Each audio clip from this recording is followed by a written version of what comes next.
நேத்து பாத்தீங்கன்னா நம்மோட பிற மாநிலத்துல இந்த போன் இருக்கு பாத்தீங்களா, இந்த போனுக்கு பின்னாடி ஒரு 5 ரூபாய் தாளை வச்சிருக்காங்க. 5 ரூபாய் தாளை வச்சுக்கிட்டு அப்படியே நைட்டு சார்ஜ் போட்டு படுத்து தூங்கிட்டாங்க. இந்த மொபைல் ஹீட் ஆனதுனால அந்த 5 ரூபாய் தாளில் உள்ள ரேடியமும் அந்த ஹீட்டும் சேர்ந்து அந்த போனை வெடிச்சிருச்சு. இப்போ அவங்க ஆஸ்பத்திரியில காதுக்காண்டி ஆபரேஷன் பண்ணிக்கிட்டு இருக்காங்க.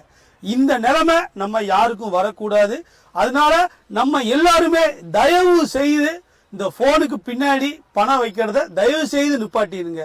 அது மட்டும் இல்லாம நான் எந்த ஒரு வீடியோவும் ஷேர் பண்ணுங்கன்னு சொல்லவே மாட்டேன். இந்த வீடியோவை தயவு செய்து ஷேர் பண்ணுங்க. ஏன் அப்படின்னா நம்ம எந்த ஒரு செயல் செஞ்சாலும் அதற்கு எதிர்வினைங்கிறது கண்டிப்பான முறையில உண்டு. நம்ம ஷேர் பண்றது மூலம் இதை யாராவது ஒரு 2 பேர் பார்த்து அந்த போன்ல பணம் வைக்கிறத நிப்பாட்டாங்கன்னா அந்த புண்ணியம் உங்களையே வந்து சேரும். காசு பணம் வேணா ஈஸியா சம்பாதிச்சிடலாம், புண்ணியங்கிறது ஈஸியா சம்பாதிக்க முடியல.